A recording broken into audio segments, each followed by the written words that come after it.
Hello बच्चों, निशान digital app पर आपका स्वागत है। आज हम निशान क्लासेस में जो टेस्ट सीरीज का मेजर पेपर हुआ है उसके वीडियो सॉल्यूशंस करने जा रहे हैं और मैं 12th साइंस के बच्चों के लिए एक खुशखबरी बताने जा रहा हूं कि इसमें निशान क्लासेस और अनअकैडमी ने मिलकर टारगेट कोर्स लॉन्च किया है, जिसमें हम मिनिमम फीस में बच्चों को नीट और जेईई मेंस की तैयारी करवाने जा रहे हैं। तो हाड़ौती के समस्त स्टूडेंट जो डॉक्टर इंजीनियर बनने का सपना लेकर बैठे हुए हैं तो वो कोटा आइए और न्यूनतम शुल्क में अपने डॉक्टर इंजीनियर बनने का सपना पूरा कीजिए। तो अब हम स्टार्ट करते हैं अपने 12th के मेजर पेपर का वीडियो सॉल्यूशंस।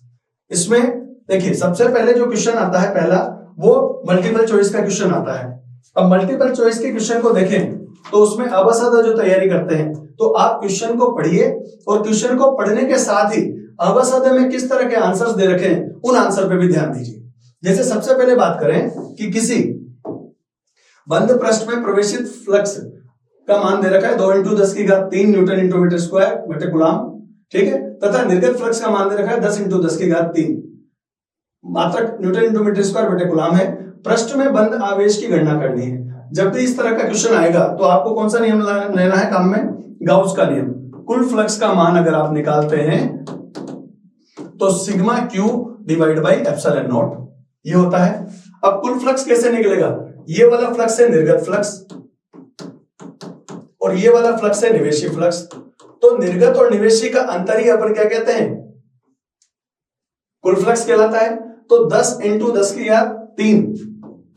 10 × 10³ में से 2 × 10³ को घटाना है, हमें Q का मान निकालना है। एप्सिलॉन नॉट का मान हम मान के चलते हैं 8.85 × 10⁻12। जब आप इसको सोल्व करेंगे तो यहां पे कितना आ जाएगा? 8 × 10³ आ जाएगा। इसको आप एप्सिलॉन नॉट मतलब 8.85 10⁻12 से मल्टीप्लाई करेंगे तो ये हो गया लगभग 70 के आसपास। तो 70 × 10⁻- में जो दे रखा है वो आंसर पे टिक लगाइए। तो इसका आंसर आएगा स। कौन से नियम से? गाउस के नियम से। तो इसके आंसर स को देखते हुए इन दोनों का मल्टीप्लिकेशन कितना हो रहा है? 70 के आसपास हो रहा है, तो स आंसर पे टिक लगाओ। एक आवेश जो एक विद्युत द्विध्रुव के किसी दूरी पर अक्षीय स्थिति के लिए विद्युत अनुभव करता है, यदि आवेश की दूरी दुगनी कर दी जाए तो आवेश पर कार्यरत बल कितना होगा? देखिए, बल का सूत्र होता है F = QE, आवेश इंटू विद्युत क्षेत्र की तीव्रता। यहाँ पे Q विद्युत क्षेत्र की तीव्रता के लिए 2 kPr³ बताया था, ये वाला फॉर्मूला लगेगा। अब आप कह रहे हैं कि हम नई स्थिति में दूरी को कितना करना चाह रहे हैं? दूरी को कितना कर दिया जाए? दुगना कर दिया जाए। तो जब आप यहाँ पे 2 लिखेंगे 2r, ये 2 kp तो ऐसा कैसे ही चलेगा, यहाँ पे r की जगह आप 2r लिख रहे हैं तो इसका क्यूब करना होगा आपको। जब यहाँ पे क्यूब करेंगे तो 2⁵3 कितना हो जाता है? 8। तो जो पहले बल बना, पहले जो बल का मान हुआ उसमें किसका भाग जाएगा? 8 का। तो आंसर आएगा स। इसका आंसर स आएगा। इसमें विद्युत क्षेत्र की तीव्रता द्विध्रुव के लिए अक्ष पर 2 kPr³ लगाई, r को दुगना कर दिया, 2⁵3 को देखो बटे 8 हो जाएगा, तो पुराने बल का कितना हो जाएगा? बटे 8 आंसर आ गया। तो ये बटे 8।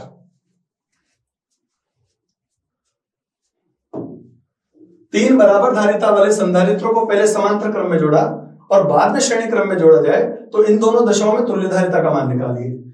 जब आप पहले समांतर क्रम में जोड़ रहे हैं तो समांतर क्रम में जोड़ने के लिए आप इसको n गुना कर दो, श्रेणी क्रम में जोड़ेंगे तो n का भाग दे दो। n बराबर कितने दे रखे हैं? 3, ठीक। आप इसको सोल्व करें तो आप डायरेक्ट n² भी लिख सकते थे, यहाँ पे c से c कैंसिल हो जाएगा तो ये कितना हो गया? 3 का स्क्वायर कर दो यहाँ पे तो कितना हो जाएगा? 9:1। तो आंसर इसका 9:1 आएगा। समांतर क्रम में जोड़ने पर n से l को समांतर क्रम में जोड़ने पर n गुना n × c, श्रेणी क्रम में जोड़ने पर c बटा n लगाओ, डायरेक्ट फॉर्मूला बन गया n²। जितना गुना करे उसका स्क्वायर कर दो तो 9:1 आंसर आ गया इसका।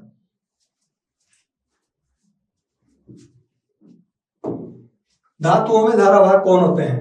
धातु मतलब जैसे आप जितने भी समस्त धातु हैं, Ag, Au, एल्यूमिनियम, इन सभी में मुक्त इलेक्ट्रॉन पाए जाते हैं, बताया था। तो इसका आंसर क्या आएगा? मुक्त इलेक्ट्रॉन होते हैं इसमें। धातु मतलब चालक। धातु का मतलब ये क्या कहना चाह रहे हैं? चालकों में आवेशवाहक कौन होते हैं? हमेशा मुक्त इलेक्ट्रॉन होते हैं। एक हीलियम नाभिक 0.8 त्रिज्या मीटर की त्रिज्या के वृत्त में प्रति सेकंड चक्कर लगा रहा है। वृत्त के केंद्र पर उत्पन्न चुंबकीय क्षेत्र कितना होगा? अब आप देखिए, पहले हीलियम नाभिक है, हीलियम नाभिक की बात करें तो उस पर आवेश कितना होता है? इलेक्ट्रॉन का दुगना होता है। ठीक, जब आप इसके लिए चुंबकीय क्षेत्र की तीव्रता की गणना करेंगे तो B बराबर म्यू नॉट I बटे R। यहां पर धारा का मान जो है प्रति सेकंड दे रखा है, तो I बराबर वैसे Q बटा T होता है, तो यहाँ पे Q कितना होना चाहिए? 2E होना चाहिए। समय का मान 1 लिख दो, तो यहाँ पे धारा का मान जब आप लिखोगे तो 2 into E करना चाहिए, तो 2 से गुणा होना चाहिए इसमें आवेश, यहाँ पे 2 गुणा होगा। म्यू नॉट ऐसा कैसे रहने दो, I का मान E into 2, यहाँ पे E into 2 कर दिया अपन ने। ठीक, यहाँ 2, R का मान 0.8 है, 2 से 2 कट जाएगा, 2 से 2 कट गया, कैंसिल हो गया। इलेक्ट्रॉन का आवेश रखेंगे तो इलेक्ट्रॉन का आवेश कितना होता है?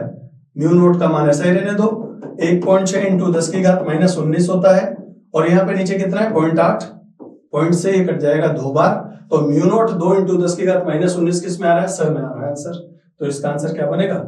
2 इंटू 10 की घात माइनस 19 म्यू नॉट आंसर है, तो इसका आंसर सर लिख सकते हैं। इसमें लिखा नहीं है, आंसर लिखना चाहिए था सर।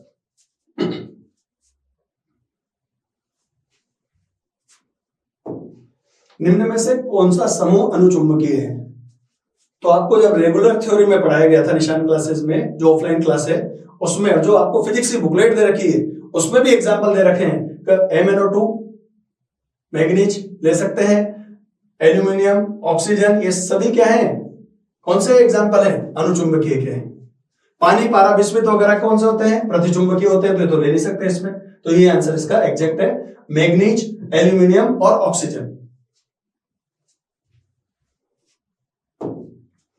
10 ओम प्रतिरोध तथा 10 हेनरी प्रेरकत्व की कुंडली में 50 वोल्ट की बैटरी से जोड़ा गया है, इसमें संचित ऊर्जा कितनी होगी? तो जब भी कुंडली में संचित ऊर्जा की बात की जाती है तो U बराबर 1/2 Li² आप लेते हो। ठीक है, अब यहाँ पे क्या है? धारा का मान नहीं दे रखा, लेकिन वोल्टेज दे रखा है, प्रतिरोध दे रखा है, तो I बराबर क्या लगा सकते हो? V/R लगा सकते हैं। प्रश्न पढ़ने पर V का मान कितना मिल रहा है आपको? V का मान मिल रहा है 50, और यहाँ पे प्रतिरोध का मान मिल रहा है 10, तो ये कितना हो गया? धारा का मान 5, तो 1/2। प्रश्न में L का मान कितना दे रखा है? 10 हेनरी, ये 10 लिख दो इसको, और यहाँ पे धारा का मान 5 का स्क्वायर कर दो, तो ये कैंसिल हो जाएगा। 5 टाइम्स 5 इंटू 25 करोगे तो 125 जूल आंसर आना चाहिए। तो आंसर क्या है इसका? 125 जूल आंसर है इसका।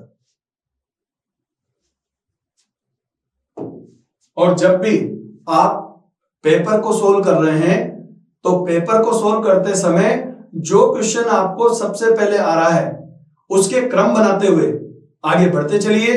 अगर कोई क्वेश्चन ऐसा लगता है कि हमें परेशान कर सकता है तो उस परेशान करने वाले क्वेश्चन को स्टार्टिंग में मत चेक करो, सबसे लास्ट में जब आपके पास एक्स्ट्रा टाइम रह जाए तब उस समय उस क्वेश्चन को अटेम्प्ट कीजिए, क्योंकि एक क्वेश्चन के चक्कर में बाकी क्वेश्चन नहीं बिगाड़ने हमको। आई बात समझ में? तो जो पहले आता जा रहा है उसी क्रम में करते जाओ। और बोर्ड में जो खंड वाले क्वेश्चन होते हैं, जैसे 16वां क्वेश्चन है ए और बी का, तो 16वें का ए आ गया, आपको बी नहीं आया, तो बी के लिए 2 या 3 लाइन छोड़ के आगे बढ़ जाओ। फिर जब आप उसका आंसर पता कर लो या रिकॉल करने पर याद हो जाए, वापस उस 16वें का आंसर 16वें के अ और ब को दोनों साथ लिख के आइए।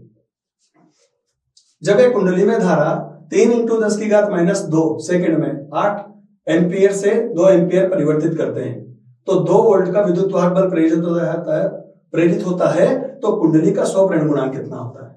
हम रेगुलर इसमें पढ़ते हैं E बराबर L/dI/dt, फेराडे का नियम है ये।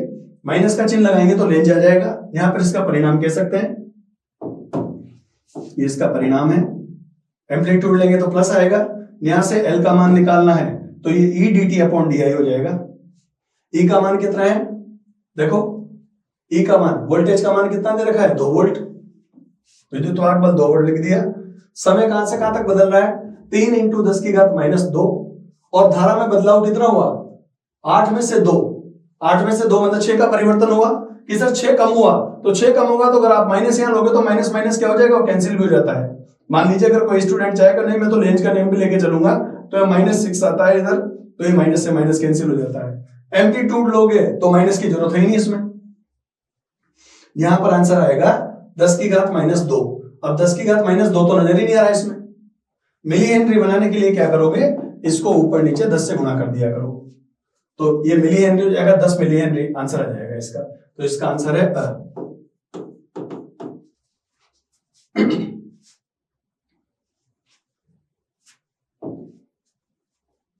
प्रत्यवर्ती धारा के शिखर मान एवं वर्ग माध्य मूल का अनुपात कितना होता है? मतलब क्वेश्चन कह रहे हैं आई नोट और आई आरएमएस का अनुपात कितना होगा। अब ये तो आई नोट होता है और ये आई नोट अपॉन रूट 2 होता है। आई नोट से आई नोट शिखर मान से शिखर मान कट जाएगा तो रूट 2 अनुपात 1 लिख सकते हो इसका मान, या आई आरएमएस अपॉन रूट 2 होना चाहिए था। तो इसका आंसर क्या लगाएंगे हम? इसका आंसर आएगा सर।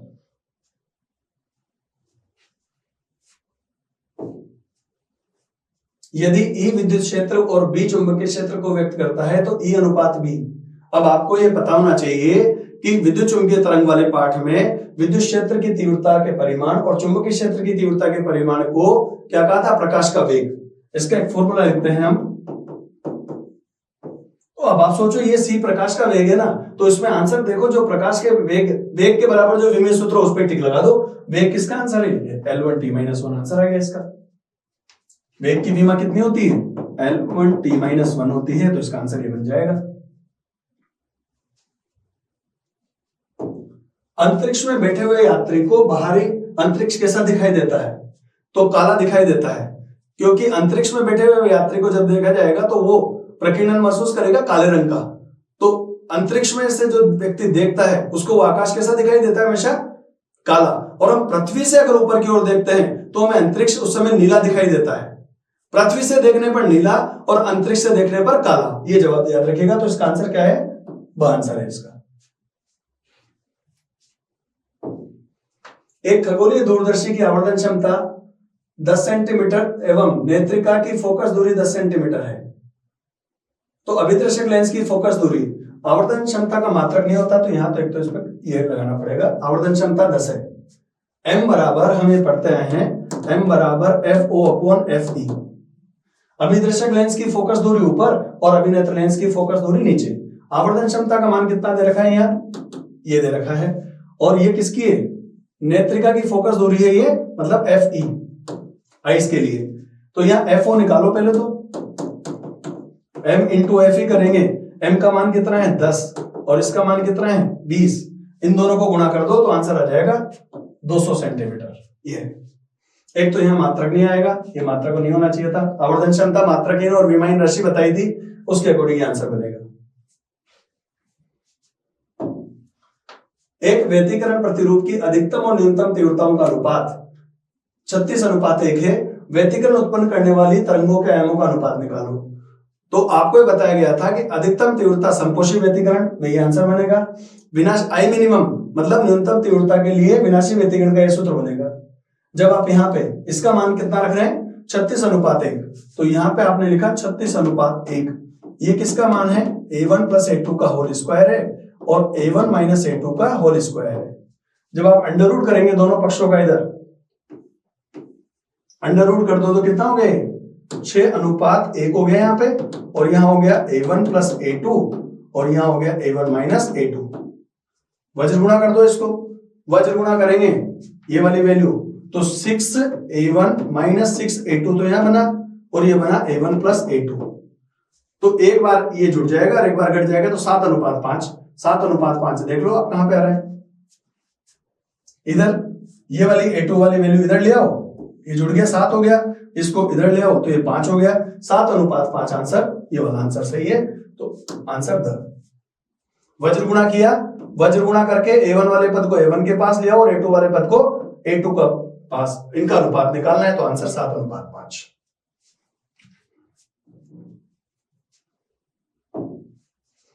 सीजियम धातु के लिए कार्यफलन 1.8 इलेक्ट्रॉन वोल्ट है। उस पर 4000 एंगस्ट्रॉम वाले प्रकाश को आपतित किया जाता है, तो देहली आवृत्ति क्या होगी?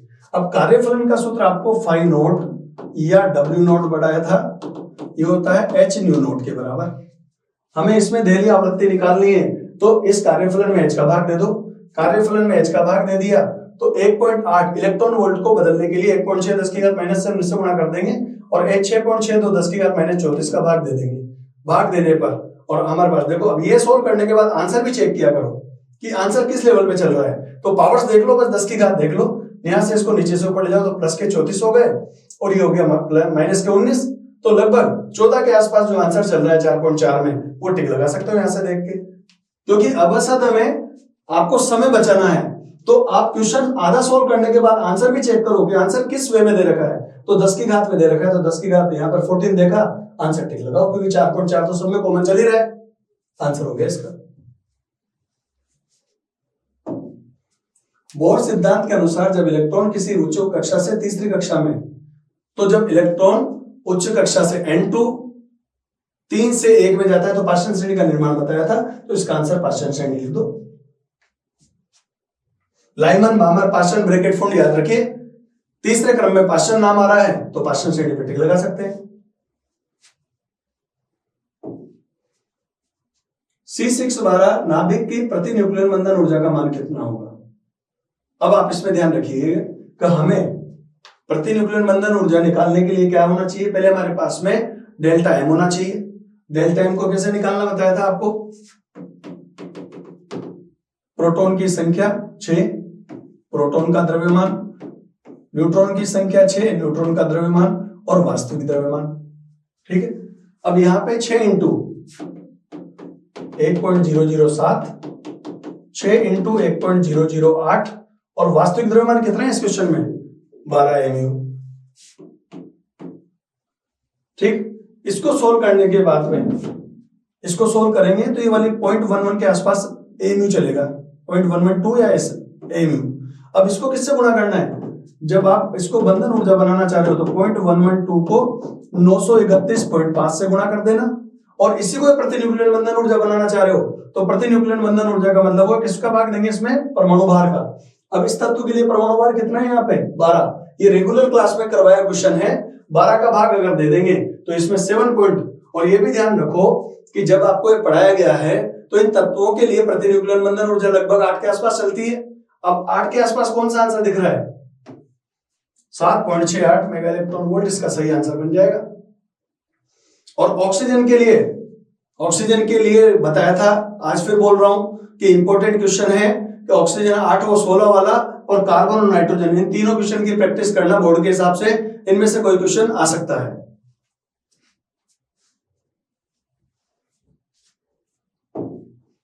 परम शून्य ताप पर शुद्ध जर्मेनियम और क्रिस्टल मतलब नेज अर्धचालक कैसे होते हैं, तो परम शून्य ताप मतलब 0 केल्विन होता है, नोट्स में लिखवा रखा है 0 केल्विन या परम ताप पर सेमीकंडक्टर जिन्हें कहते हैं हम अर्धचालक। ठीक है, वो किस तरह का व्यवहार करेंगे, कुचालक की तरह व्यवहार करते हैं, तो इसका आंसर आएगा कुचालक की तरह। नेज अर्धचालक है, ध्यान रखिएगा, शुद्ध अर्धचालक मतलब नेज अर्धचालक परम ताप पर या 0 केल्विन ताप पर किसकी तरह, कुचालक या अचालक की तरह व्यवहार करते हैं। नेक्स्ट, पीएच संधि डायोड किस प्रकार की युक्ति है, तो इसका ग्राफ चरघातांकी रूप से बढ़ता है, चरघातांकी रूप से ग्राफ जो बनता है इसकी वजह से इसे अरेखीय कहेंगे अपन। यह इधर VF आता है और इधर आता है, तो चरघातांकी रूप से ग्राफ बनता है, चरघातांकी रूप की वजह से मतलब अरेखीय, आंसर इसका अरेखीय आ जाएगा। अगला क्वेश्चन है रिक्त स्थानों की पूर्ति करने वाला। संधारित्र की चालक प्लेटों पर आवेश घनत्व अधिक होने से विद्युत बल रेखाएं वक्री हो जाती हैं। इस प्रकार का एक चित्र बनता है, जैसे प्लेट बनाई अपन ने, यहाँ पर बल रेखाओं की दिशा ऐसे बताई जाती है, लेकिन इन किनारों पर ये इस तरह से बनाते हैं। इस प्रभाव को अपन ने क्या नाम दिया था, उपांत्य प्रभाव। किसी खुले परिपथ में सेल के टर्मिनल के मध्य विभवांतर का मान सेल के विद्युत वाहक बल के बराबर माना जाता है।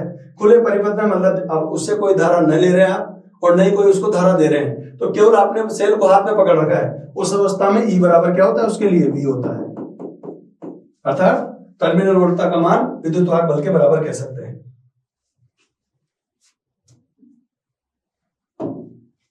एक टेस्ला में कितने गाउस होते हैं, याद करने वाला टॉपिक है। एक टेस्ला में 10 की घात 4 होंगे। ऐसा ही पद्धति में ध्रुव प्रबल है एम्पियर इंटू मीटर। लेंज का नियम ऊर्जा संरक्षण के नियम पर आधारित होता है। रडार प्रणाली में कौन सी तरंगों को, रेडियो तरंगों को उपयोग में लिया जाता है।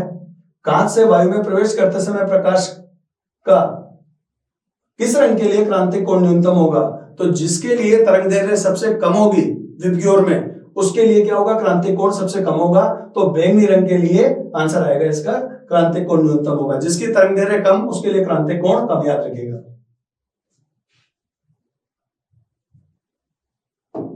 ध्रुवण की वो घटना है जो ये बताती है कि प्रकाश किस प्रकार का होता है। तो आप वैसे भी ध्यान रखो ना, मैंने आपको 11th क्लास और 12th क्लास में 2-3 बार रिपीट करवाया है कि ध्वनि तरंगे अनुदैर्घ्य तरंगे होती है और प्रकाश तरंगे कैसी होती है, अनुप्रस्थ प्रकृति। तो अनुप्रस्थ प्रकृति की जानकारी दे पाएंगे। फोटोन का विराम द्रव्यमान 0 होता है। जब ऊष्मा ऊर्जा की आपूर्ति की जाती है तो धातु की सतह से उत्सर्जित इलेक्ट्रॉन को फोटो इलेक्ट्रॉन भी कह सकते हो और प्रकाश विद्युत इलेक्ट्रॉन भी कह सकते हो या प्रकाश इलेक्ट्रॉन भी कह सकते हैं उसको। अब तीसरे क्वेश्चन के पार्ट पढ़ते हैं। अति लघुत्रात्मक प्रश्न जिन्हें कहा गया है, ताप बढ़ने पर शांति काल पर क्या प्रभाव पड़ता है और इसका मुक्त इलेक्ट्रॉन के अनुगमन वेग पर क्या प्रभाव पड़ेगा। देखिए, ताप बढ़ाने पर शांति काल मतलब दो इलेक्ट्रॉनों के टक्कर में लगा समय वो घटेगा, और जब समय घटेगा तो उसमें जो तुलनात्मक वेग अनुगमन वेग वो पहले की तुलना में कम हो जाएगा। तो ये दोनों का आंसर आएगा, वेग भी घटेगा और समय भी घटेगा। जड़ चुंबक को समरूप चुंबकीय क्षेत्र में रखने पर कितना बल और कितना बलागुण लगता है। तो जब आपको बताया गया कि समरूप चुंबकीय क्षेत्र में N और S पर लगने वाले बल परिमाण में समान और दिशा में विपरीत होंगे, तो F डैश जो होगा वो plus M into B minus M into B होगा, तो ये कैंसिल हो जाएगा। तो इसका आंसर क्या आएगा, 0। लेकिन बलागुण torque is equal to M B sine theta होता है। यहाँ पे m is equal to small m कर सकते हो उसको आप, यहाँ पे स्मॉल m करने का मतलब है NIL जिसे लिखते हैं हम ये, तो एम बी साइन थीटा के फॉर्म में इसका आंसर आता है। नेक्स्ट, एक कुंडली के लंबवत गुजरने वाले चुंबकीय फ्लक्स का मान 10t² प्लस 5t प्लस 1 है, समय के साथ परिवर्तित होता है। यहाँ t बराबर 5 पर कुंडली में प्रेरित उड़ता फैराडे का नियम लगाओ सिंपल, E बराबर माइनस d∅/dt। चुंबकीय फ्लक्स में परिवर्तन की दर का मान E के बराबर क्या है। यहाँ पे d/dt का मतलब है अवकलन करना।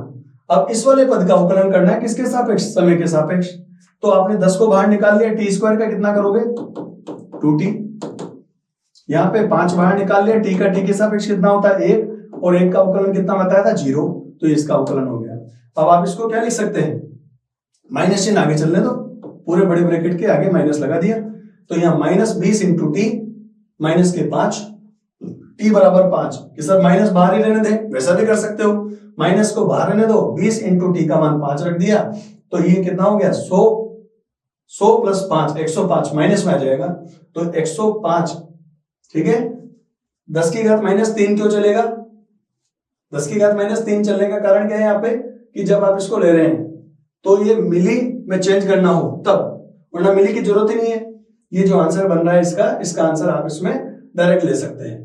अगर यहाँ पे समय का मान सेकंड में है और ये वेबर में दे रखा है तो आप इसका आंसर 105 यहां तक रहने दें। मिली में जब आप बदलेंगे तो ये मिली में बदलने के लिए 1000 से ऊपर नीचे गुणा करना पड़ता है, तो 1000 से ऊपर नीचे जब आप गुणा करेंगे तो ये वाली वैल्यू चेंज हो जाएगी। और अगर यहाँ पे मिली वेबर दे रखा होता, यहाँ पे ध्यान रखिएगा कि अगर यहाँ पर मिली वर्ड है, यहाँ पे स्मॉल m है, फिर उस अवस्था में आप 10 की घात -3 से गुणा करके फिर इसे वोल्ट में चेंज करेंगे। तो इसके अकॉर्डिंग अगर चलें तो फिर इसका आंसर आप ये 105 लिखेंगे, ये वाला, ठीक, वेबर प्रति सेकंड ये लिख सकते हो। और जब मिली में इसको बदल रहे हो, इस क्वेश्चन के अकॉर्डिंग चल रहे हैं हम अपन, इस क्वेश्चन के अकॉर्डिंग 1000 से ऊपर नीचे अगर गुणा करोगे आप यहाँ पे ये वाली वैल्यू, तो 0.105 इसका आंसर आएगा मिली वोल्ट में। ये चेंज होना चाहिए, यहाँ पे ये बदलाव होना चाहिए। अगर यहां पर वेबर से कर रहे हो तो आंसर 105 लिखोगे, मिली में अगर आ जाए या लिखना हो तो लिखिए, वरना यहां तक छोड़ देंगे तब भी आंसर सही है। और यहां अगर मिली होता, यहां पर ध्यान रखिएगा मिली वेबर हो तो फिर मिली में 10 की घात -3 यही गुना चलता है फिर उस अवस्था में, तो इसका आंसर अभी है 105 या 0.105 10 की घात -3 मिली वोल्ट कह सकते हो। आगे जाके 10 की घात -3 गायब हो जाएगा मिली में, ये आंसर लिखा जा सकता है। निर्वात में एक आवर्त विद्युत चुंबकीय तरंग के चुंबकीय क्षेत्र का आयाम इतना दे रखा है, तो आप इसमें ध्यान रखिएगा कि जब C बराबर हम देखते हैं तो E0 अपॉन B0 याद कराया आपको।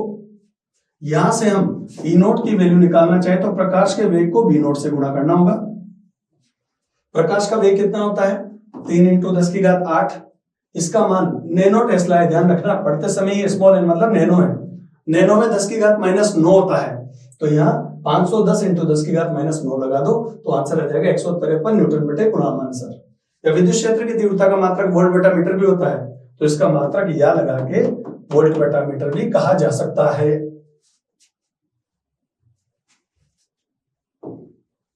निरोधी विभव या अंतक विभव को परिभाषित करो। तो कैथोड के सापेक्ष एनोड को दिया गया वो ऋणात्मक विभव जिस पर प्रकाश विद्युत धारा का मान 0 हो जाए उसे निरोधी विभव कहते हैं और इसे V0 से दर्शाते हैं। और विभव है तो मात्रक क्या लिखोगे इसका? वोल्ट। तो ये आंसर है इसमें।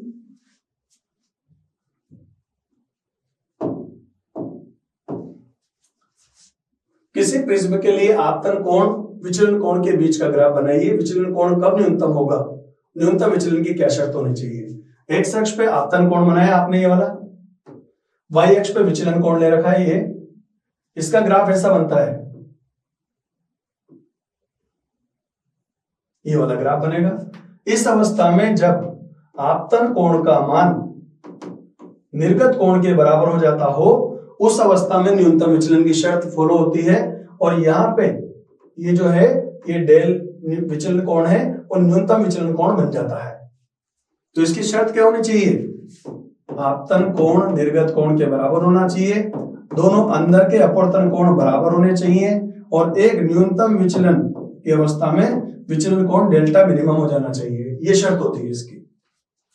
जब आपतन कोण निर्गत कोण के बराबर हो, जब प्रिज्म के अंदर अपवर्तित किरण के प्रिज्म के आधार समानांतर हो जाए तब विचलन कोण न्यूनतम कहलाता है। जब प्रिज्म के अंदर अपवर्तित किरण प्रिज्म के आधार के समानांतर हो जाए, ऐसा चित्र बनाया था, ये वाली स्थिति में ऐसा चित्र बनता है तो प्रिज्म के आधार के समांतर मतलब ऐसा चित्र हो जाए तब उसको न्यूनतम विचलन की अवस्था कहते हैं। और गणितीय रूप में ये शर्त भी होती है इसमें। ये ग्राफ है इसका। कला संबंध स्रोत से क्या समझते हैं? ऐसे प्रकाश स्रोत जिनके द्वारा उत्सर्जित प्रकाश के मध्य का कलांतर समय पर निर्भर ना करे या नियत रहे उसे हम कला संबंध प्रकाश स्रोत कहते हैं। और इसका सबसे बढ़िया उदाहरण मैंने आपको नोट्स में दिखाया था, लेजर लाइट, लेजर प्रकाश। तो इसका एग्जाम्पल लेजर लाइट कह सकते हो। और इनका उपयोग क्या करते हैं? स्थायी व्यतिकरण प्राप्त करने के लिए हम इनको उपयोग में लेते हैं। एक धातु का कार्यफलन 2.5 इलेक्ट्रॉन वोल्ट है। 2 इलेक्ट्रॉन वोल्ट के ऊर्जा के 2 फोटोन धातु के पृष्ठ पर आपतित होते हैं। कारण सहित बताना है कि फोटो इलेक्ट्रॉन उत्सर्जित होंगे या नहीं होंगे। अब इसमें क्या है, कार्यफलन का मान तो 2.5, आपतित ऊर्जा आ रही है 2 इलेक्ट्रॉन वोल्ट। ठीक है, तो जब आपतित प्रकाश की ऊर्जा कार्यफलन से ज्यादा होगी तभी जाके तो फोटो इलेक्ट्रॉन होंगे। अब उससे कम वाली वैल्यू होने की वजह से इसमें फोटो इलेक्ट्रॉन उत्सर्जित नहीं होंगे, या फिर हम ये कह सकते हैं इसमें प्रकाश विद्युत प्रभाव की घटना नहीं होगी। स्टोक्स प्रभाव किसे कहते हैं? विद्युत क्षेत्र में स्पेक्ट्रम में रेखाओं का बंटवारा या विपाटन स्टोक्स प्रभाव कहलाता है। अगर जीमेन प्रभाव आ जाए तो जीमेन प्रभाव होता है चुंबकीय क्षेत्र में स्पेक्ट्रम में रेखाओं का बंटवारा, जीमेन प्रभाव कहलाता है। तो यह पूछा गया था स्टोक्स प्रभाव, तो विद्युत क्षेत्र में स्पेक्ट्रम में रेखाओं का विपाटन या बंटवारा स्टोक्स प्रभाव कहलाता है। यूरेनियम के विखंडन के लिए समीकरण लिखनी है। समीकरण को समझ लीजिए। 92 यूरेनियम 235 की क्रिया न्यूट्रॉन से करवाएंगे तो 92 यूरेनियम 236 बन सकता है। अब इस 236 का विभाजन करेंगे तो 56 बेरियम 141, 36 क्रिप्टोन 92 और 3 न्यूट्रॉन मुक्त होते हैं और ऊर्जा मुक्त होती है। ये इसके लिए समीकरण लिखनी थी। दिए गए चित्र में ए और बी के मध्य धारिता ज्ञात करनी है। अब यहां पे इस जगह ध्यान रखिएगा कि ये 8 माइक्रोफेरेड है, ये 1 माइक्रोफेरेड के 2 संधारित्र है, ये 2 माइक्रोफेरेड है, 4 माइक्रोफेरेड है। अब यहाँ पे हमने इसमें देखा कि यहाँ जब आप बात कर रहे हैं तो इसको सोल्व करने के लिए मैं ये बता दूं आपको कि ये ए और बी को हम क्या बोलते हैं? विभव बिंदु बोलते हैं। ठीक, ये अपनी बुकलेट का क्वेश्चन है जो मैंने 12th फिजिक्स की बुकलेट दी है, उसी में से क्वेश्चन उठाया हुआ है, वही क्वेश्चन है। अब आप सबसे पहले इन दोनों को कौन से क्रम में जोड़ेंगे? समांतर क्रम में। तो ये 1 और 1 जुड़ के कितना हो गया? 2 माइक्रोफेरेड हो गया। यहां से इन दोनों को सोल्व करेंगे तो ये दोनों कौन से हो गए? 4 और 4 जुड़ के 8 माइक्रोफेरेड हो, ये 8 माइक्रोफेरेड लिख दो। अब ये ए और बी की तुलना में आप इधर से चलना, तो ये दोनों श्रेणी क्रम में हो गए, और ए और बी के लिए इधर से चलेंगे तो ये दोनों कौन से क्रम में हो गए? 8 और 8 श्रेणी क्रम में। अब इसका जो चित्र है, आप इसका चित्र सिंपल ऐसा बना सकते हो, ये यहां ए लिख दिया, ये वाले इसको ऐसा लिख दो यहां तक, यहां से इसको आगे बढ़ाओ, यहां पे ये जोड़ देंगे और ये बी लिख दिया है यहां पे। तो मैं इसमें सोल्व करके बता रहा हूं, 2 और 2 श्रेणी क्रम में, तो दोनों का गुणा बटे दोनों का योग कर सकते हो डायरेक्टली। लिखने के लिए दोनों का गुणा बटे दोनों का योग कितना हो गया? 4/4, 1 माइक्रोफेरेड हो गया। यहां पे देखो 8 माइक्रोफेरेड और 8 माइक्रोफेरेड श्रेणी क्रम में चल रहे हैं, तो ट्रिक बताई थी दोनों का गुणा बटे दोनों का योग, तो 8 × 8 बटे 16, तो ये कितना हो जाएगा? 64/16, मतलब 4 माइक्रोफेरेड लिख सकते हैं। अब 1 माइक्रोफेरेड और 4 माइक्रोफेरेड ए और बी की तुलना में कौन से क्रम में दिख रहे हैं? समांतर क्रम में, तो दोनों को जोड़ेंगे तो 5 माइक्रोफेरेड इसका आंसर आ जाएगा। तो C बराबर 4 + 1 को जोड़ेंगे तो 5 माइक्रोफेरेड आंसर बन गया इसका। अब इसका सॉल्यूशन भी कर रखा है, आगे देखो चेक करते हैं।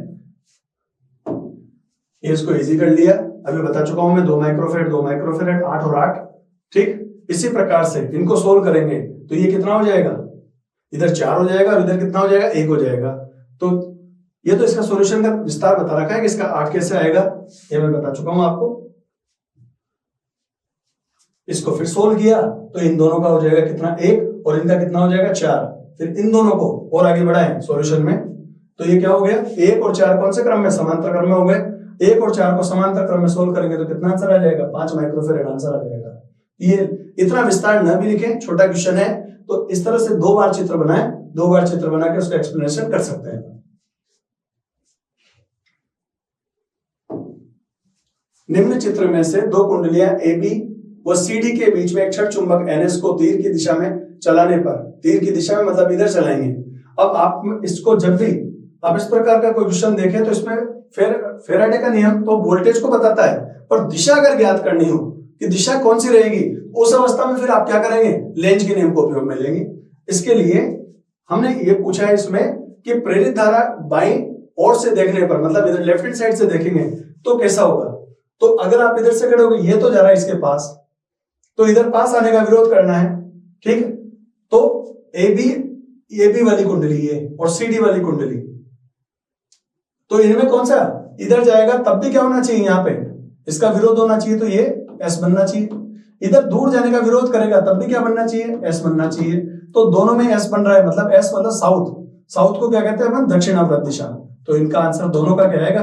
दक्षिणावर्त दिशा में प्रेरित धारा उत्पन्न होगी, यहाँ S बनने की वजह से। तो इसका आंसर लिख सकते हो AB और CD में दक्षिणावर्त दिशा बहेगी, ये आंसर है इसका। वामावर्त नहीं होगी, ये भी लिख सकते हो।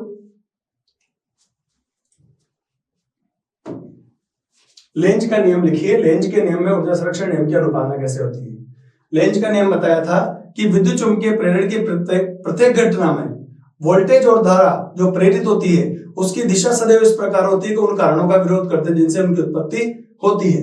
इसको समझाने के लिए चित्र को काम में लेते हैं। जब छड़ चुंबक के उत्तरी ध्रुव को वृत्ताकार कुंडली की ओर लाते हैं या उसके पास लाते हैं तो क्या होगा उसमें? यहां पर जब आप कुंडली के समीप लाएंगे तो हमारा कार्य क्या हो रहा है? पास लाना। और लेंज क्या कहेगा? दूर फेंको। तो दूर कब फेंक सकते हैं? जब यहाँ समान उत्तरी ध्रुव उत्पन्न हो, तो यहाँ N बनेगा, तो ये इसका प्रतिकर्षण होगा। तो इसमें प्रेरित धारा क्या होगी? एंटी क्लॉकवाइज या वामावर्त कह सकते हो। इसी प्रकार से जब वृत्ताकार कुंडली से दूर आप छड़ चुंबक को ले जा रहे हो, तो छड़ चुंबक को दूर ले जाना मतलब क्या हो गया? आप तो ले जा रहे हो दूर, लेंज कहेगा पास लाओ। पास कब आएंगे? जब यहाँ S बने, क्योंकि विपरीत ध्रुव में क्या होता है? आकर्षण होता है। तो यहाँ पर इसकी डायरेक्शन होगी S मतलब साउथ, मतलब दक्षिणावर्त दिशा कह सकते हो, घड़ी की दिशा भी कह सकते हो। तो व्याख्या क्या है कि जब आप इसको पास और दूर ले जा रहे हो तो जो आपने कार्य किया पास लाने का और दूर ले जाने का, वो कार्य किसमें बदलता है?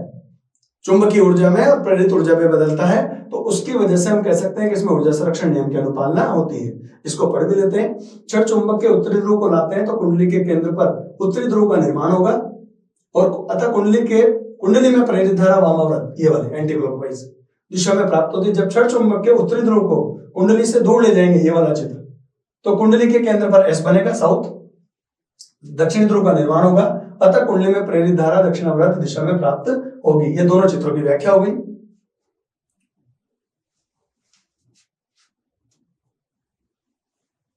यह नियम ऊर्जा संरक्षण का पालन करता है, क्योंकि चुंबक या कुंडली की गति का विरोध करने के लिए जो यांत्रिक कार्य किया जाता है वही कार्य विद्युत ऊर्जा में परिवर्तित होता है, जिससे एक ऊर्जा का एक रूप दूसरे रूप में बदलता है और ऊर्जा नष्ट नहीं होती। अतः हम कह सकते हैं कि इसमें ऊर्जा संरक्षण नियम की अनुपालना होती है।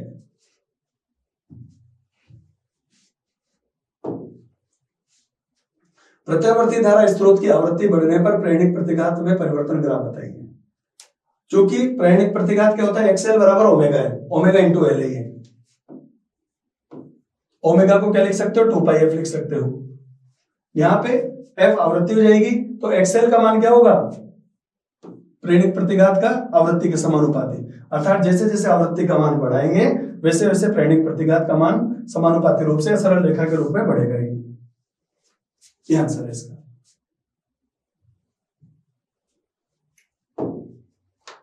सातवां क्वेश्चन, किसी माध्यम में प्रकाश का वेग 1.5 × 10⁸ मीटर प्रति सेकंड है। इस माध्यम से हवा में जाने वाली किरण के लिए क्रांतिक वेग कितना, क्रांतिक कोण कितना होगा, सॉरी।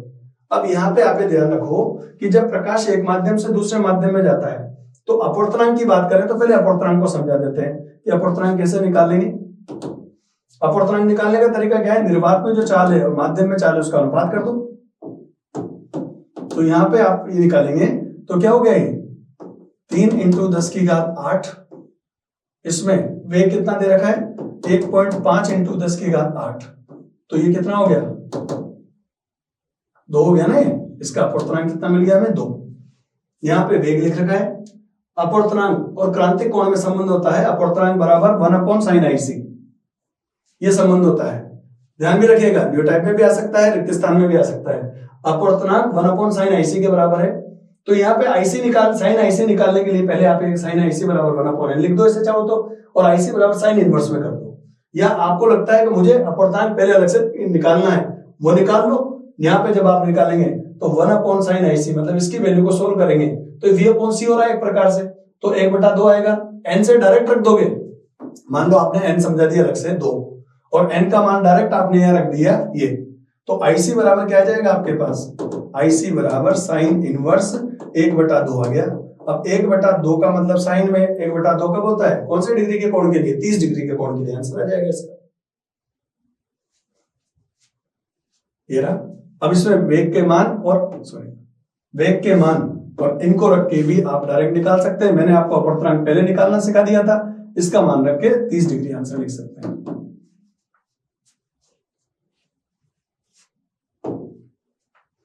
हाइगेंस के सिद्धांत से पूर्ण आंतरिक परावर्तन के लिए क्रांतिक कोण की व्याख्या करनी है अपने को। अब आप देखिए कि जब आप इस चित्र की व्याख्या देख रहे हैं तो पूर्ण आंतरिक परावर्तन के लिए तरंग को सघन से विरल माध्यम में जाना आवश्यक है। सघन से विरल में जाएगा। अब जैसे ऊपर वाला माध्यम सघन मान लिया, नीचे वाला माध्यम क्या मान लिया हमने, विरल। माध्यम 1 है सघन और माध्यम 2 है विरल। यहाँ पे प्रकाश की चाल v1, उधर प्रकाश की चाल v2, इधर अपवर्तनांक n1, इधर अपवर्तनांक n2। प्रकाश की गति इस प्रकार से बता रहे हैं, यहां से ये गया, यहां से ये वाला भाग गया, ठीक। और स्थिति ये बता रहे हैं कि ये जो प्रकाश o' स्थिति से चलेगा यहां पर, तो इधर आ जाए। ऊपर वाला माध्यम कौन सा, सघन, और नीचे वाला माध्यम विरल है। इसकी चाल अगर कैलकुलेट करते तो v1 × t, मतलब दूरी हो जाती है एक प्रकार से। यह I और इधर r, इधर ये r है और इधर एंगल दे रखा है इन्होंने, ठीक। अब ये जो पूर्ण आंतरिक परावर्तन की स्थिति में क्या होगा, प्रकाश, एक चीज तो ध्यान रखो, प्रकाश सघन माध्यम में से विरल माध्यम में तो आना चाहिए, लेकिन क्रांतिक कोण से ज्यादा कोण पर वापस क्या हो जाएगा, फिर वो सघन माध्यम में चलता रहे। इसको अपन पूर्ण आंतरिक परावर्तन परिभाषित कर रहे थे। तो चित्र के रूप में बताना था तो पहले तो चित्र समझा दिया। O और O' दो स्थितियां बना दी। यहाँ पे I है, यहाँ R है, यहाँ पे A और B इसका नाम दे दिया। इस तरंगाग्र का क्या नाम दे दिया, A और B। यहाँ A लिख सकते हैं और इधर लिखा हुआ है B, ये वाली वैल्यू, ये हो गया, ठीक। और ये यहां से यहां तक की दूरी हो गई। V2 का मान V1 से कम रहेगा, V2 का मान बड़ा रहेगा, सॉरी V2 बड़ा क्यों रहेगा, क्योंकि नीचे वाला भाग विरल कर दिया तो इसमें वेग बढ़ गया, इधर वेग कम रहेगा। अपवर्तनांक क्या होगा, N2 छोटा है N1 की तुलना में। ये चीज चित्र से हमने समझा दिया। अब क्या होगा, इस स्थिति में अपवर्तन कोण R I से बड़ा होगा तो निश्चित कोण I बराबर IC, मतलब इसको हम क्रांतिक कोण, क्रिटिकल एंगल बोलते हैं इसको। पर अपवर्तित कोण R बढ़कर 90 डिग्री हो जाता है, तब आपतन कोण क्रांतिक कोण कहलाता है। साइन I बटे साइन R, स्नेल के नियम से N2 बटा N1। यहाँ पे साइन R बराबर साइन 90 लिखेंगे तो 1 आ जाएगा। I बराबर IC लिख सकते हो। तो एक प्रकार से ये देखा जाए तो यहाँ पर क्रांतिक कोण और अपवर्तनांक कोण में संबंध बता देना जो अपन, कि क्रांतिक कोण और अपवर्तनांक में संबंध, तो यहाँ पर अगर अपवर्तनांक N ले लें, ये क्रांतिक कोण हो जाएगा, तो साइन IC बराबर 1/N हो जाएगा। अब यहाँ पर जब कोण आपतन कोण का मान बड़ा रखें IC से, तो इसके लिए हमें कोई भी अपवर्तित तरंगाग्र प्राप्त नहीं होगी।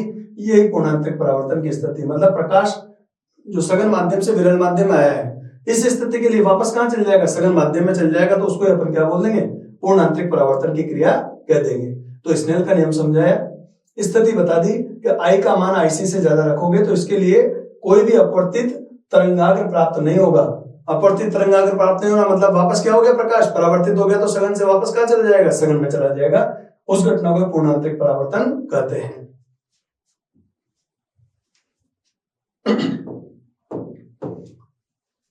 पॉइंट 12 किलोग्राम, 0.12 किलोग्राम के द्रव्यमान की गेंद 20 मीटर प्रति सेकंड की चाल से गतिमान है। इसकी डी ब्रोगली तरंग दैर्घ्य ज्ञात करनी है। द्रव्यमान दे रखा है, वेग दे रखा है, लैम्डा निकालना है। तो डी ब्रोगली तरंग दैर्घ्य समीकरण लैम्डा बराबर h/p कहते हैं। h का मान प्लांक नियतांक, m द्रव्यमान, v वेग है। h का मान 6.62 10⁻⁻34, m का मान कितना दे रखा है प्रश्न में, 0.12। ठीक, यहाँ पे वेग का मान कितना दे रखा है, 20, ये रखा मीटर प्रति सेकंड, मान रख दिया 2.8 × 10⁻⁻34। लैम्डा तरंग दैर्घ्य एक प्रकार से दूरी है, तो मीटर में इसका आंसर लिख सकते हो। यदि किसी, उसका सेकंड पार्ट दे रखा है क्वेश्चन का, यदि किसी धातु पर आपतित प्रकाश की तीव्रता एवं आवृत्ति दुगना कर दें तो निरोधी विभव पर क्या प्रभाव पड़ेगा। अब आप देखोगे निरोधी विभव का मान आवृत्ति पर डिपेंड बताया गया है, तो आवृत्ति दुगनी करने पर निरोधी विभव दुगना हो जाएगा, जबकि प्रकाश की तीव्रता में परिवर्तन करने से निरोधी विभव पर कोई प्रभाव नहीं पड़ता है। क्योंकि हम जब ये इसको पढ़ते हैं आइंस्टीन समीकरण को, तो उसमें पढ़ा था कि V का मान V0 के समानुपाती चलता है। आवृत्ति बढ़ाने पर निरोधी विभव भी क्या हो जाएगा, दुगना। तीव्रता पर निरोधी विभव डिपेंड करता ही नहीं है, आंसर ये आएगा इसका। अगला क्वेश्चन है, समस्थानिक और समबारिक नाभिकों के समझाना था और इनके दो उदाहरण लिखने हैं। अब समस्थानिक का मतलब बताया था आपको कि ऐसे एक ही तत्व के विभिन्न रूप जिनके परमाणु क्रमांक समान हो और परमाणु भार अलग अलग हो, उन्हें समस्थानिक कहोगे। समबारिक का मतलब क्या बताया था, जिनके परमाणु भार या द्रव्यमान संख्या समान हो और परमाणु क्रमांक क्या हो, अलग अलग। तो वहां अलग अलग तत्व बोलते हैं और समस्थानिक में एक ही तत्व बोलते हैं। तो ये समस्थानिक की परिभाषा हो गई। Example 1H1 1H2 1H3, helium के लिए 2He4 2He3 लिख सकते हैं। समबारिक भिन्न भिन्न तत्व जिनके परमाणु भार मतलब ए का मान समान हो, परमाणु क्रमांक जेड का मान अलग अलग हो। 1H3 2H3 ये हो गया। यहाँ कार्बन मतलब सॉरी यहाँ पर आना चाहिए हाइड्रोजन की जगह, यहाँ पर आएगा कार्बन, ये गलत छप गया। यहाँ देखो C613 और 7N13 ये आना चाहिए। तो कार्बन और नाइट्रोजन बन सकते हैं, आर्गन पोटेशियम कैल्शियम, ये तीनों का लगभग मान 40 मान के, और आप इसको समबारिक कह सकते हो।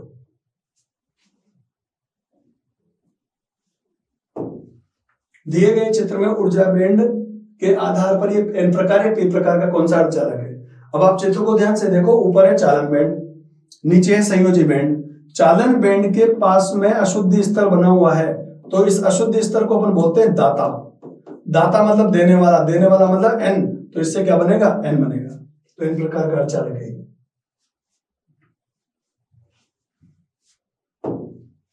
नेक्स्ट क्वेश्चन है, पीएन संधि की अवक्षय परत की चौड़ाई या मोटाई 1 माइक्रोमीटर दे रखी है।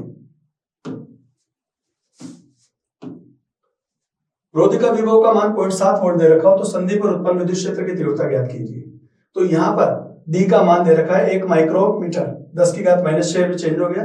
वोल्टेज दे रखा है 0.7, तो E बराबर V अपॉन डी लेते हैं हम।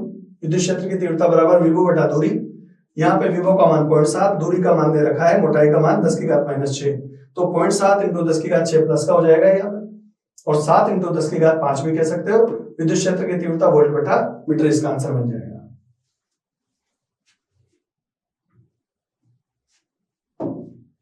एक रेडियोएक्टिव नाभिक का क्षय निम्न प्रकार होता है। अंतिम उत्पाद X4 के लिए द्रव्यमान संख्या परमाणु क्रमांक ज्ञात कीजिए, जबकि प्रारंभिक नाभिक का द्रव्यमान संख्या मतलब 238 तो परमाणु भार है और 92 इसका परमाणु क्रमांक है। तो यहां पर अपन जब आप इसको पढ़ रहे हैं तो पढ़ते समय आपके दिमाग में क्या चल गया, यहाँ तो हो गया 92 और यहाँ कितना हो गया 238, ये तब तो बन गया। अब इसमें से क्या निकालना है, अल्फा कण। जब आप अल्फा कण निकालोगे तो यहाँ 2 का अंतर आएगा, 4 का अंतर आएगा। बीटा माइनस निकालते हैं तो +1 होता है, जुड़ता है, मैंने बताया था। फिर अल्फा कण निकाल रहे हैं तो उसमें से 2 घटेगा और ऊपर 4 घटेगा।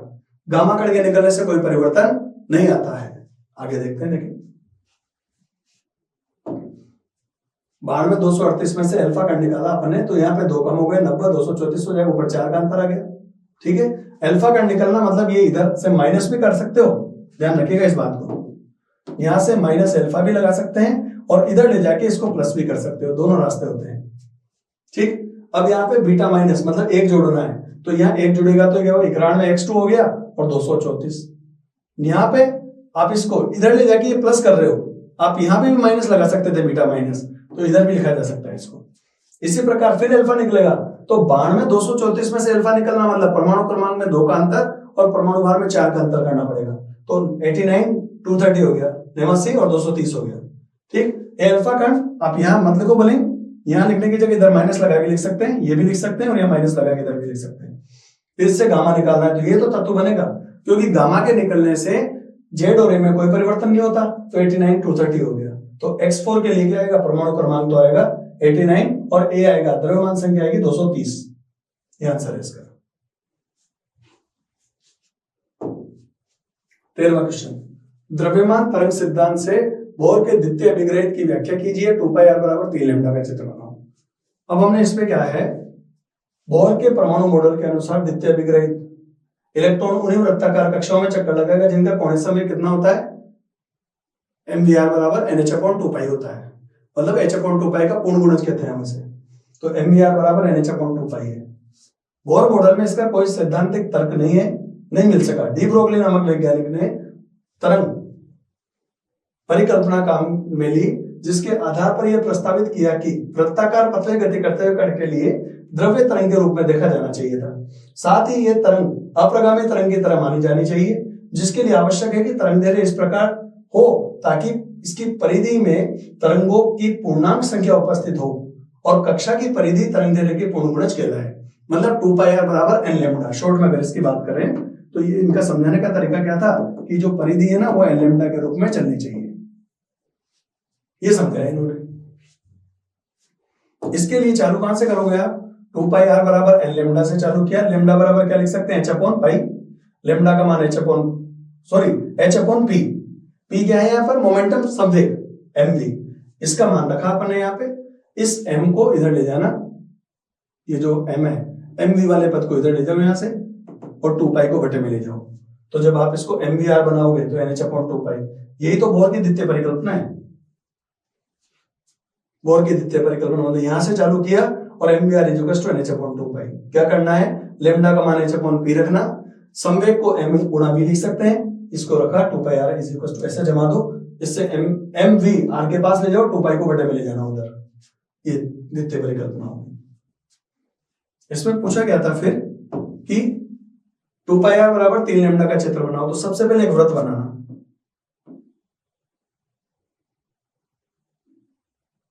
ये वृत्त बना दिया। ठीक है, अब इसको 3 लैम्डा में बांट दो, ये यहां से आता है 8 लैम्डा। ठीक है, और 2πr = 3 लैम्डा है तो 6 लूप बनने चाहिए, 2 4 6। ये चित्र नहीं बनेगा इसमें, ये चित्र है मैं बता दूं आपको 1 2 3 4 5 6 7 8। ये इसका चित्र नहीं है। आप इसका चित्र, ये तो इसका 4 लैम्डा का बन गया, क्योंकि 1 लैम्डा में 2 लूप होते हैं। तो यहाँ पे ये कितने हो गए, लेमडा, लेमडा, लेमडा और लेमडा। ये आंसर है किसका? 2 पाई आर बराबर 4 लेमडा का। क्वेश्चन में हमारे पास आया है 2 पाई आर बराबर 3 लेमडा। इसका चित्र में बना के बताता हूं। ये प्रैक्टिस के लिए अलग से मान लो। ये इसमें एक सबसे पहले वृत्त बनाओ। वृत्त बना के इसको 3 लेमडा में बांट दो, 1, 2 और 3। यहां पे लिख देते हैं लेमडा, यहां लिख दो लेमडा और यहां लिख दीजिए लेमडा। अब यहां पे 1 लेमडा में 2 लूप बताए गए हैं, तो यहां से इस तरह से इसको तरंगों को मिलाओ। ये मिला दिया। यहां से इस तरंग को बढ़ाया, इसको ऐसे मिला दिया। यहां से इस तरंग को यहां से ऐसे मिलाया, ये बना दिया। ये बना 2 पाई आर बराबर 3 लेमडा। तो ये प्रैक्टिस क्वेश्चन के हिसाब से अलग समझ सकते हैं। बाकी ये डायग्राम इसमें नहीं बनेगा, ये बनेगा इसमें 2 पाई आर बराबर 3 लेमडा। ये बनता है 2 पाई आर बराबर 4 लेमडा के लिए। 1 लेमडा में 2 लूप याद करवाए थे मैंने रेगुलर क्लास में, तो 3 लेमडा में 6 लूप काउंट कर लो। 1, 2, 3, 4, 5, 6। ये वाला चित्र सही रहेगा।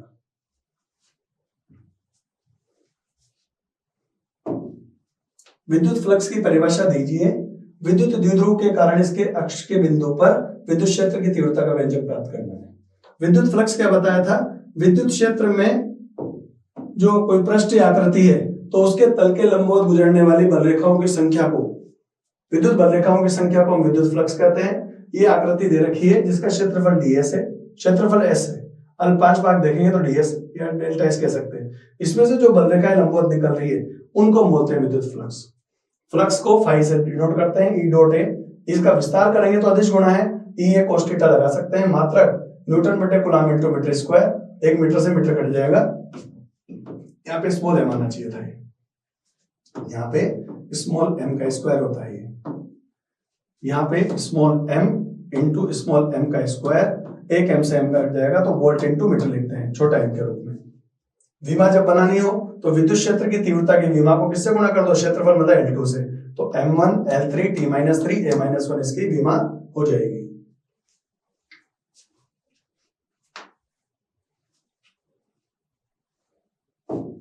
द्विध्रुव के लिए अक्ष पर स्थित किसी बिंदु के लिए विद्युत क्षेत्र की तीव्रता ज्ञात करनी है। अब आपको द्विध्रुव क्या बताया गया था? 2 समान परिमाण और विपरीत प्रकृति के आवेश एक दूसरे से एंगस्ट्रॉम दूरी पर हो या निश्चित दूरी पर हो तो उस आकृति को हम द्विध्रुव कहते हैं। द्विध्रुव के लिए मान लीजिए तो ये हमने चित्र में देखा, ये -q आवेश और ये +q आवेश एक दूसरे से कितनी दूरी पर है? 2a दूरी पर। ये जो इन दोनों को मिलाने वाली रेखा है इसी को हम अक्ष कहते हैं। और अक्ष के 90 डिग्री पर अगर कोई रेखा खींची जाए तो उसे निरक्ष कहा जाता है। यहां से मध्य बिंदु O है, यहां से स्मॉल r दूरी पर कोई बिंदु P है जहां पे हमें विद्युत क्षेत्र की तीव्रता ज्ञात करनी है।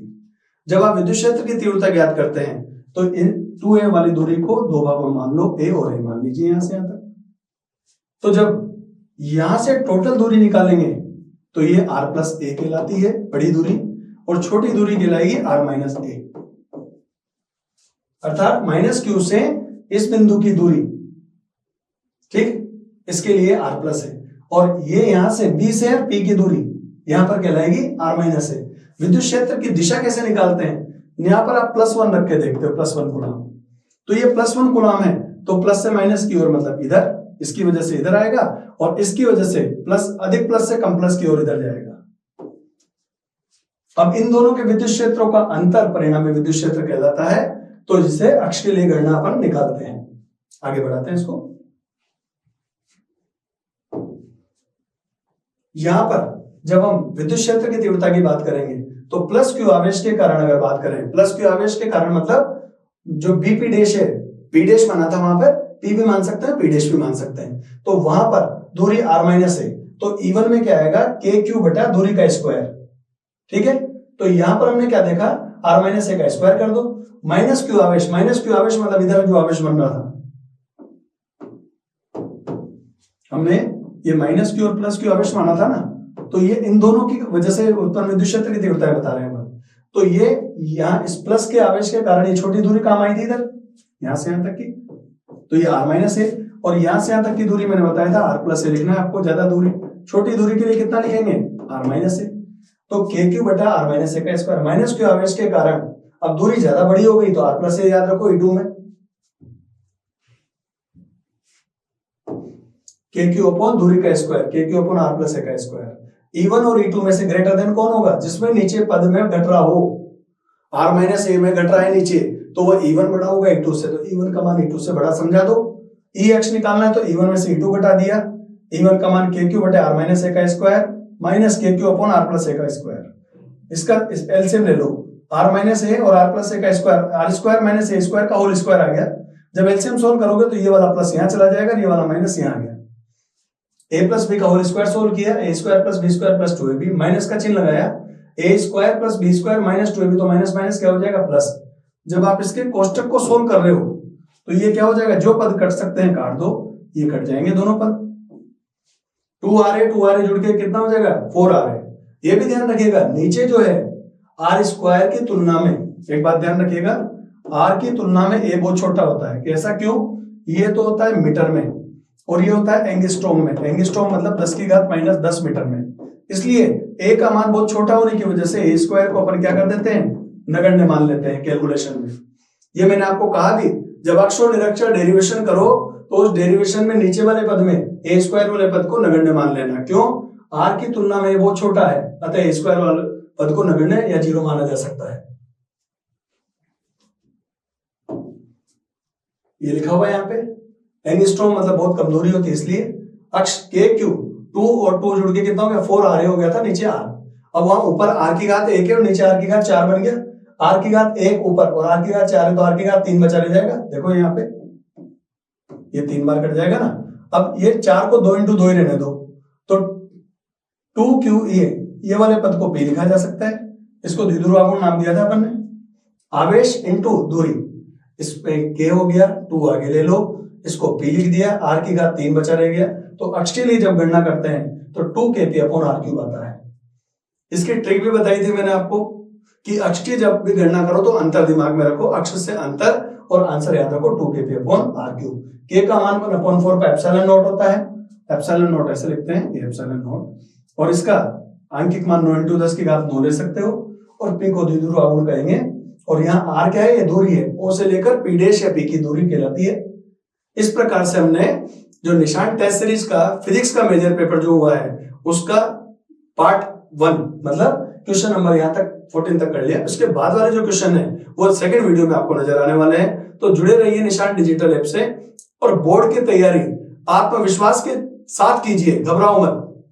जो हमने पढ़ रखा है उसको विश्वास करके और अपने कॉन्फिडेंस के साथ आगे बढ़ेंगे तो पेपर शानदार फोड़ कर आएंगे और बोर्ड में अपना नाम कमाएंगे।